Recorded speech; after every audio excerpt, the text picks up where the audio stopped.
Vamos falar do conceito de magnetização, que está associado ao magnetismo dos materiais, né? E o que a gente vai começar abordando é a magnetização da matéria provocada pelo movimento de cargas elétricas, né? Elétrons num átomo. Mas a gente vai discorrer pouco sobre isso. Pode ocorrer a magnetização por conta, né, da soma de spins. Ou seja, eu tenho aqui distintas formas de gerar campos magnéticos, né? Se eu tenho movimento de cargas elétricas, isso a gente sabe que o mero movimento em linha reta, por exemplo, gera um campo magnético, né? É a lei de Ampère, né? Mas a gente vai ver também que esse movimento também gera magnetização de um determinado material, né? Soma de spins é uma forma de gerar campos magnéticos, porque, nesse caso, o material adquire uma magnetização permanente, né? E, finalmente, mediante a indução, né, variação de um campo elétrico gera a geração de um campo magnético. Não é o assunto dessa aula, claro. O assunto dessa aula são esses dois, onde a gente vai abordar a questão do magnetismo dos materiais, né? Magnetismo se refere a uma propriedade da matéria, né, de se magnetizar. A gente vai depois explicar direito isso, né? Ter uma distribuição de momentos de dipolo magnético. É claro que cada momento de dipolo magnético gera um campo magnético, gera um campo magnético. Consequentemente, a magnetização gera um campo magnético, né? Agora, quando magnetizado, aí ele produz um campo magnético e exerce forças magnéticas, né? Forças magnéticas. Muito bem. Então, são três formas distintas de magnetização, né? A primeira delas é associada ao paramagnetismo, né? É quando eu tenho um campo externo aplicado a um determinado material. Esse campo magnético externo, ele há de gerar uma magnetização por conta da orientação dos momentos de dipolo magnético. Quando eu retiro o campo, acaba essa magnetização. Esses materiais são os materiais paramagnéticos. Mas pode acontecer também de, quando sob a ação de um campo externo, isso sempre acontece, vai haver uma alteração do momento de dipolo magnético, ou uma variação do momento angular, por conta da introdução do campo magnético, enquanto ele varia ao introduzi-lo no material. Esse aqui é o diamagnetismo. E, finalmente, o acoplamento entre os spins, que foi a primeira forma de material magnético encontrado na natureza. São os ímãs, mas, geralmente, materiais ferromagnéticos, né? Ímãs é um conjunto particular, né, de materiais ferromagnéticos. Os materiais ferromagnéticos, eles têm uma classificação mais rica, porque existem vários mecanismos de se magnetizar materiais ferromagnéticos. A gente não vai entrar nessas considerações. Praticamente nós vamos falar só dos ímãs mesmo, né? Muito bem. Materiais paramagnéticos, eles, se eu tenho um ímã aqui, ele é atraído pelo ímã. É claro que ele atrai o ímã, é a mesma coisa. Ação e reação, né? Já os materiais diamagnéticos, eles repelem os ímãs e são repelidos por eles. Veja que diferença. É grande a diferença. É claro que a intensidade não é muito grande. A intensidade do campo magnético, no caso dos ímãs, é muito maior, né? Os materiais ferromagnéticos, né, eles se magnetizam de forma a que as forças sejam bem mais intensas, né, do que nos demais casos, né? Muito bem. Os materiais exibem o magnetismo por uma razão bem simples, né? Agora estou falando do paramagnetismo e do diamagnetismo, né? É porque aqui nós temos elétrons girando em torno dos núcleos dos átomos. E o movimento circular, por exemplo, né, do elétron em torno do átomo, ele é equivalente a um momento de dipolo magnético, a gente vai ver isso. Consequentemente, aqui entre nós, cada elétron girando em torno do átomo, ele, na verdade, acaba produzindo um efeito semelhante ao de um ímã. Um ímãzinho. Não só o elétron é um pequeno ímã, como ele girando em torno do átomo, ele também se comporta como um pequeno ímã. É interessante isso, porque tem um momento de dipolo, né? Muito bem. Então, agora a gente pode também levar em conta, né, os spins, né? Porque o elétron também tem um spin. De forma que muitas vezes esse efeito é uma soma de dois efeitos, exceto no ferromagnetismo, que tudo acontece por conta do spin dos elétrons, né? O fato é que eu quero lembrar, né, é que um ímã tem dois polos. É um dipolo, portanto. Por isso a gente fala muito em dipolo magnético, né? Mas se eu tenho um momento de dipolo magnético, esse objeto vai se comportar como um ímã, com dois polos, na verdade, né? Um polo norte e um polo sul. Lembrando que polos de mesmo nome, norte e sul, se atraem. De nomes iguais, norte e norte se repelem. Sul e sul se repelem. Essa é uma propriedade importante dos ímãs, né? Olha só, o elétron é um pequeno ímã, ele gera um campo magnético com essa forma, a forma de um ímã, com um polo norte e um polo sul. O elétron é um ímãzinho muito pequenininho, a intensidade muito pequena. O que importa aqui, na verdade, é a intensidade, porque não é o tamanho, né? A intensidade, de intensidade muito baixa. Mas, veja, muitos deles podem gerar um efeito fantástico. Esse é o caso dos ímãs, né?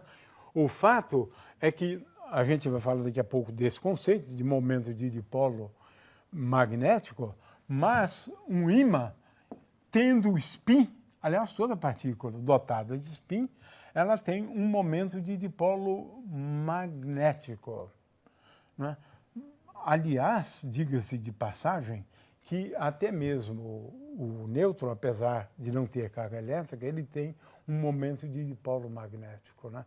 O próton tem um momento de dipolo magnético, o elétron, que é dado pela carga, aqui no caso a carga do elétron, o próton é a carga do próton aqui, que é menos a carga do elétrico, e a massa, no caso do elétron, é a massa do elétron, no caso do próton, não, é a massa do próton. Uma partícula dotada de spin é um ímã. Ímã diminuto, mas é um ímã. Se comporta como um ímã. Tem um momento de dipolo magnético, dois polos, como é o caso que eu mencionei antes, de um ímã. Momento de dipolo de uma distribuição de correntes em geral.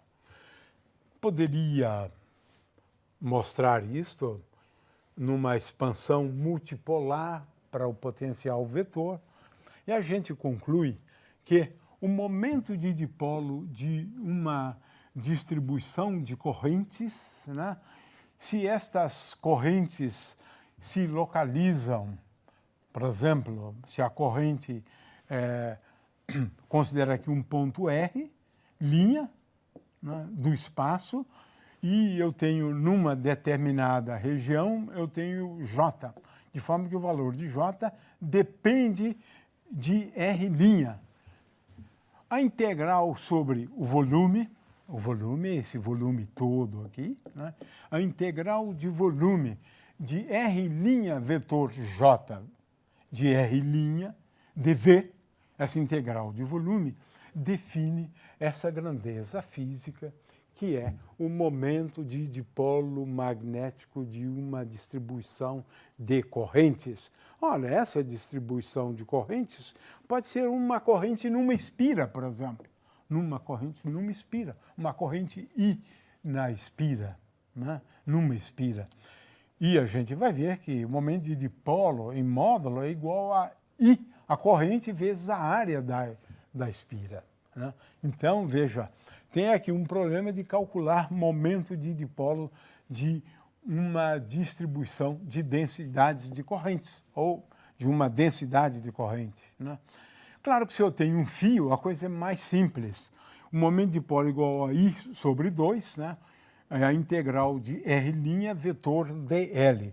Também se pode mostrar, né, que o potencial vetor, quando eu tenho um momento de dipolo magnético, é dado por esta forma aqui, μ0 sobre 4π, veja, μ0 sobre 4π, e agora aqui eu tenho μ vetor R dividido por R ao cubo.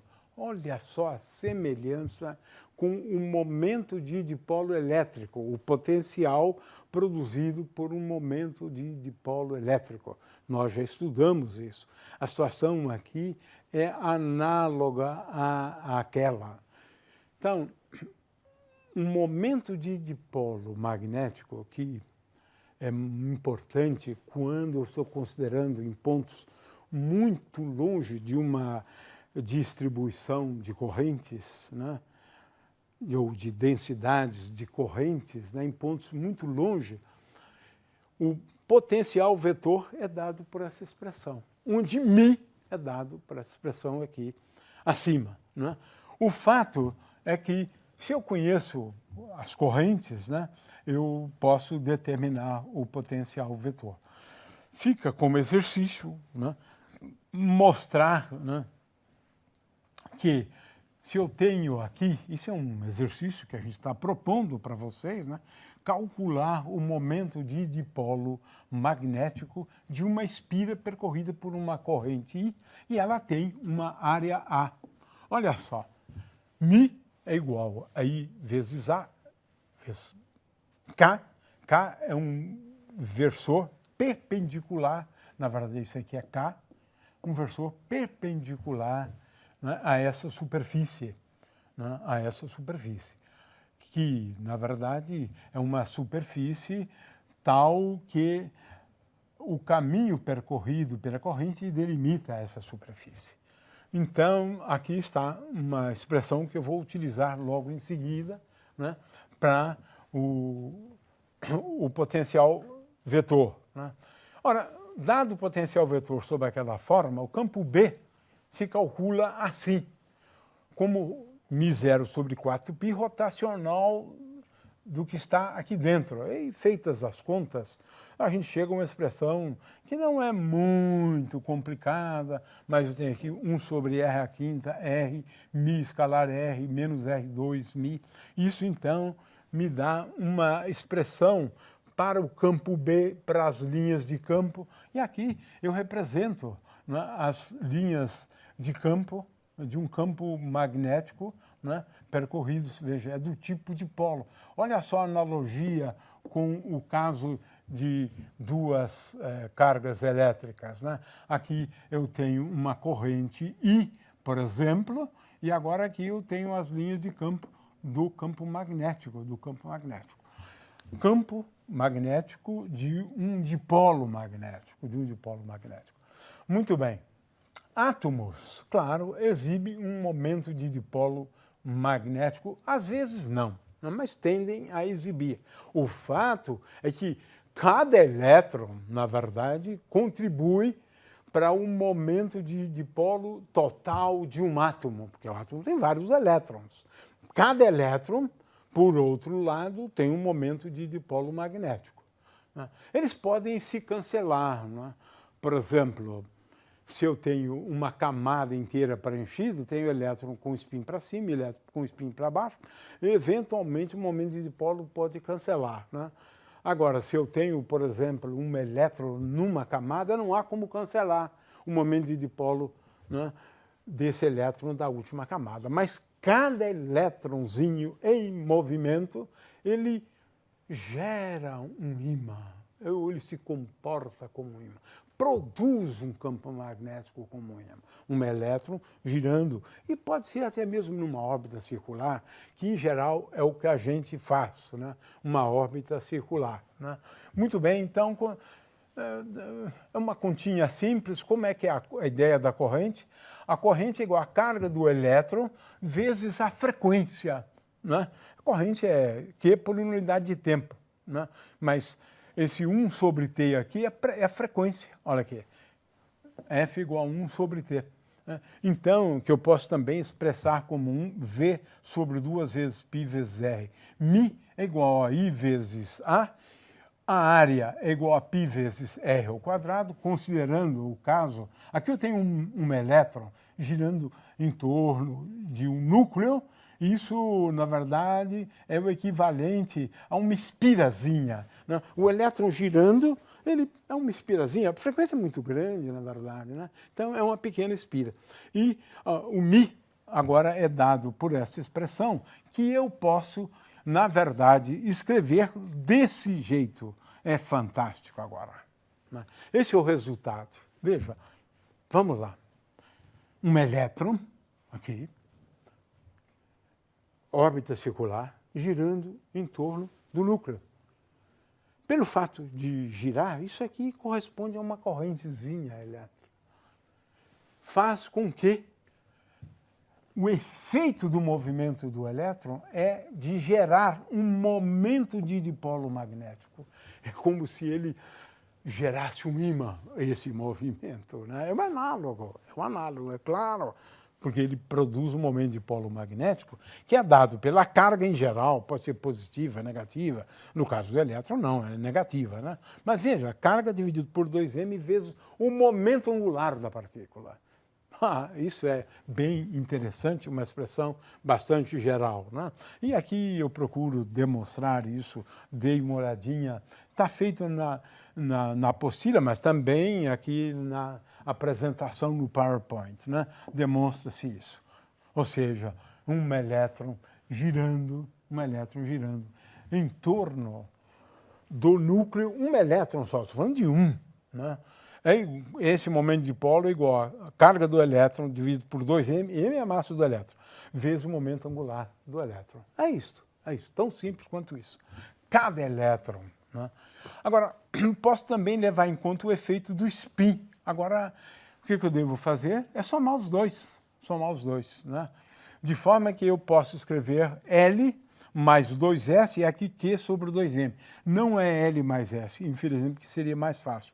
É igual L mais S é o momento angular total J. A gente não vai entrar nessas considerações, mas o fato do elétron ter um spin também, eu acrescento o momento angular do elétron também ao momento angular orbital, porque eu tenho um momento angular de spin e momento angular orbital.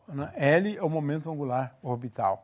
O fato é que essas são as expressões para o momento de dipolo magnéticos.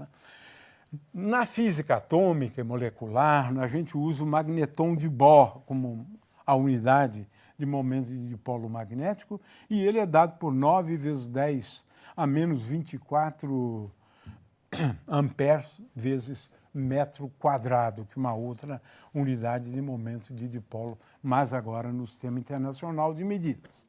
Então vamos agora falar de magnetização de um material, né? O que é magnetização de um material? É quando você tem, numa certa região do espaço, uma soma dos momentos de dipolo diferente de zero, né? Diferente de zero.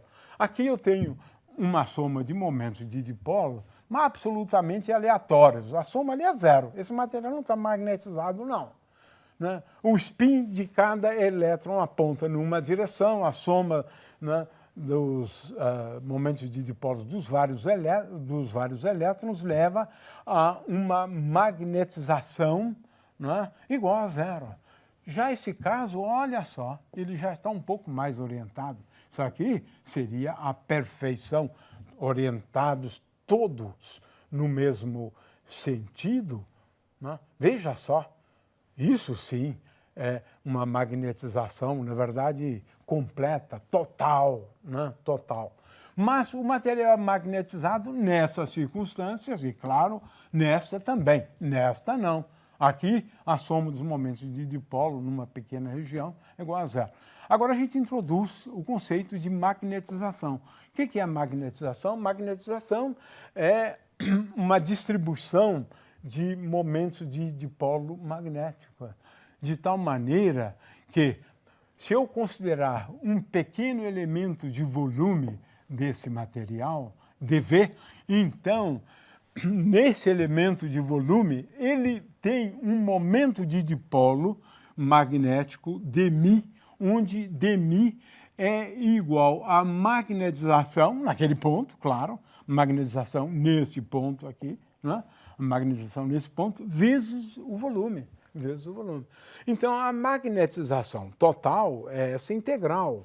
É essa integral, né? Mas aqui eu estou falando de distribuição de momento magnético, ou seja, o momento magnético por unidade de volume é a magnetização. É a magnetização. Então, eu estou aqui imaginando que tenha ocorrido a magnetização. Eu não estou dizendo como ocorreu, eu estou dizendo existe. Se existe, dμ é igual a m vezes dV. E olha aqui a expressão, né, para o campo magnético quando eu tenho um meio material, aliás, para o potencial vetor quando eu tenho um meio material magnetizado, né? É isto. Muito bem. Então, materiais paramagnéticos. São materiais que não têm uma magnetização permanente. Não é um material ferroelétrico, não tem. Acontece em geral isso aqui, a magnetização é nula. A soma dos momentos magnéticos é igual a zero. Agora você coloca um campo magnético aqui, aplica um campo magnético a esse material. Olha só o que vai acontecer. Repentinamente, o campo magnético orienta os momentos de dipolo, preferencialmente na direção e no sentido do campo magnético. É assim. É assim que você magnetiza nesse caso. Aplica um campo magnético para orientar os momentos de dipolo magnético. Veja, com isso, o material vai adquirir uma magnetização. Se o momento de dipolo magnético estava orientado assim, aplica o campo B, um campo B externo, ele vai se orientar com o campo externo. Mesmo que ele esteja um pouco mais inclinado, ele se orienta, gerando, portanto, uma magnetização. Aqui tenho, né, na ausência do campo magnético é assim, cada uma aponta, né, o momento magnético é apontado nas mais diferentes direções. A média disso aqui é igual a zero. A média disso é uma bagunça, né? Agora, na presença de um campo magnético, a tendência é orientar, é só você ver, ter mais orientados, né, na direção do campo magnético, gerando uma magnetização. A magnetização, em geral, de um material paramagnético depende da temperatura. Depende da temperatura. Quando a temperatura tende a zero, isso facilita a magnetização, mesmo sob a ação de um campo externo, né? Porque tende, né? Mas à medida que a temperatura tende a infinito, tende a desorganizar, é o sentido de desordem, aumento da entropia, na verdade. Né? Então, nesse caso, a magnetização tende a zero. É possível desenvolver teorias, né, onde a gente calcula a magnetização como função da temperatura. Esses materiais são os materiais paramagnéticos. Remover o campo externo, acabou. Também o material perde a sua magnetização. A magnetização depende da temperatura e, veja bem, o campo magnético ele é tal que ele gera uma magnetização onde a magnetização tem o mesmo sentido do campo magnético. É diferente do caso dos materiais ditos diamagnéticos. No caso dos materiais diamagnéticos, se o campo está nessa direção e nesse sentido, a tendência da magnetização é no sentido oposto, É por isso que ela se comporta do jeito oposto aos materiais anteriores. Porque agora nós estamos falando de polo norte se aproximando de polo norte, né? Então, eles se repelem. Então, é diferente, é um tipo de magnetismo que é diferente. E também na origem, né, desse tipo de magnetismo, os materiais magnéticos. Existem duas teorias, né, para o diamagnetismo. Uma é a do Weber, quando que leva em conta o fato de que quando o campo magnético está variando, aumentando o fluxo, ao ser introduzido no material, ele gera um campo elétrico induzido e, consequentemente, um torque associado a esse campo elétrico, né? E agora, veja, dL e dt é igual ao torque, né? Esse torque, por outro lado, ele tem a ver com a variação do campo B. Tem a variação do campo B. Então, existe uma variação da componente Z, por exemplo, do momento angular. Vamos tirar esse dt daqui, uma variação da componente Z do momento angular. Portanto, uma variação do momento angular, consequentemente, de acordo com o que a gente está vendo aqui, uma variação do momento angular, consequentemente, uma variação do momento de dipolo magnético. É essa a teoria, né? Tem aqui menos E sobre 2m vezes ΔL. É claro que isto aqui há de acontecer com cada um dos elétrons girando em torno do núcleo. De forma que, ao se introduzir o campo elétrico, você varia o fluxo, e ao variar o fluxo, isso leva a uma variação do momento angular, que, por sua vez, leva a uma variação do momento de dipolo. Essa variação do momento de dipolo, veja, ela vai levar a uma magnetização. É claro que ela leva a uma magnetização, porque agora cada átomo e para cada elétron vai experimentar uma variação do momento de dipolo magnético, como consta aqui, né? E com isso você gera um novo tipo de magnetização, mas, como apontado antes, né, ela ocorre num sentido oposto ao do campo magnético aplicado. Esses são materiais, então, diamagnéticos. É claro que se você remove o campo magnético, acabou-se o magnetismo do material. Esses materiais paramagnéticos e diamagnéticos, eles reagem a campos magnéticos externos, gerando momentos de dipolos magnéticos dos elétrons, né?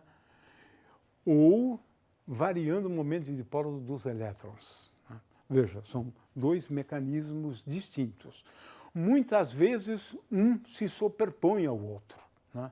Então, um material paramagnético, mas ele experimentou um pouco do diamagnetismo também, porque eles podem ocorrer concomitantemente, né? O fato é que esses materiais, eles, na verdade, existe uma série de diferenças, né, em relação aos paramagnéticos, mas a principal é esta, é que eles repelem, né, os ímãs, né, e os ímãs são repelidos por eles, né. Muito bem.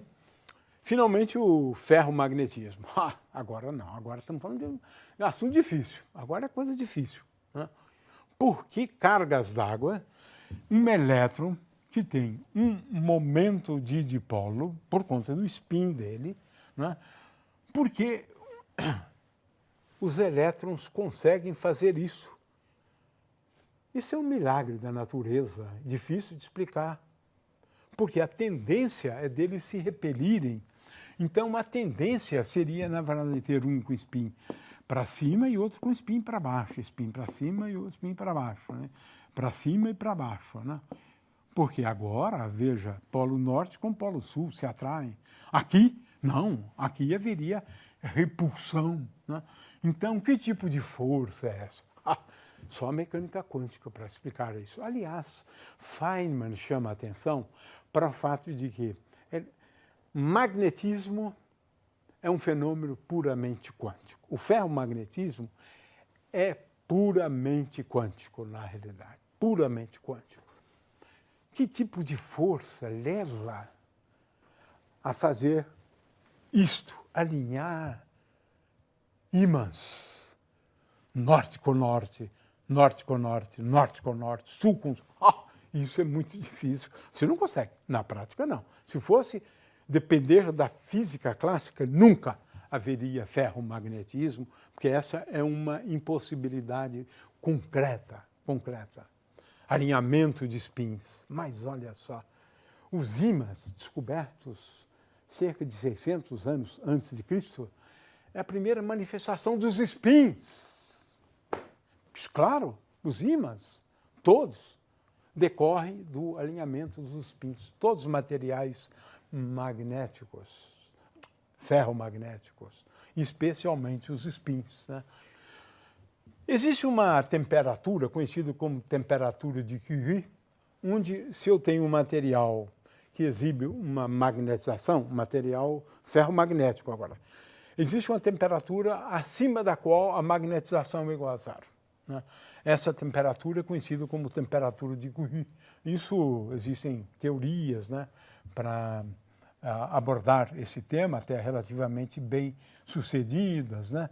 E aqui tenho, por exemplo, a temperatura de Curie de vários materiais, né? Cobre já tem uma temperatura bem alta, 1400 graus Kelvin, né? Ferro um pouco menor, né?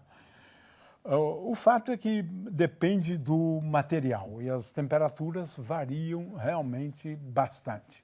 Agora, os materiais ferromagnéticos têm uma propriedade interessantíssima.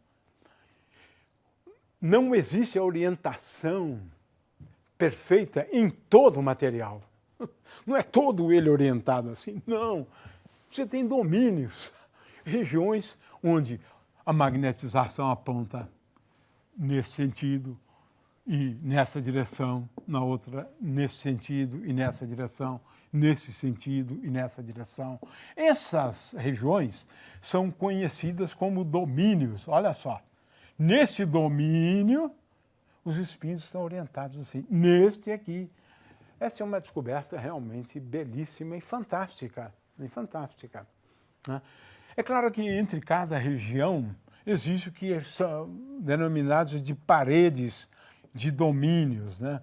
Uma região na qual eu tenho um domínio onde o momento de polo magnético do elétron está orientado numa direção, né? Ou a magnetização tem uma direção, vai diminuindo e depois inverte de sentido. Existe uma região aqui, né? Uma região na qual você tem a transição de uma situação para outra situação.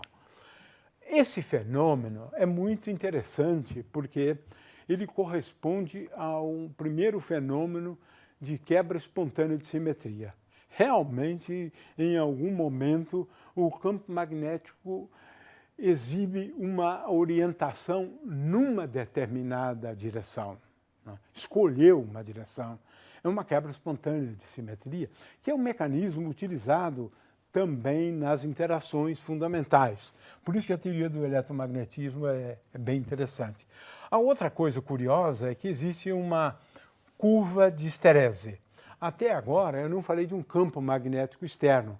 Ele exibe a magnetização independentemente de um campo externo. Os materiais, os ímãs, têm um momento de dipolo permanente. Não é como os materiais diamagnéticos e os materiais paramagnéticos, onde se você retira o campo, acabou a magnetização. Aqui não, é em caráter permanente. Mas olha só uma coisa curiosa, se você aplicar um campo externo e se o campo magnético, por exemplo, originalmente for igual a zero, então, à medida que você aumenta esse campo externo, olha só o que acontece. Tem uma curva, aí você reduz o campo magnético, ele segue esta curva, depois você inverte, começa a reduzir o campo magnético e exibe esta curva aqui, né?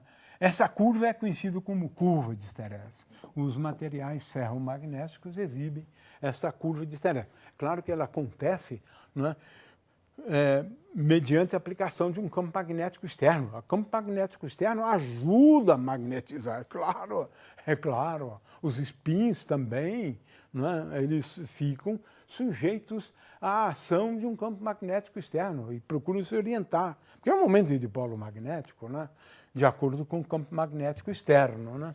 E isso pode ser explicado à luz da estrutura dos domínios, à medida que você vai aumentando o campo magnético. Se você aumenta o campo magnético, você facilita a orientação, até chegar a uma magnetização conhecida como magnetização de saturação, né? Quando você reduz o campo magnético, você agora gera novos domínios, né, onde os campos, onde a magnetização aponta em direções diferentes, em sentidos diferentes, né, até chegar no caso extremo, onde o campo magnético conseguiu orientar todos os domínios numa direção e num sentido só.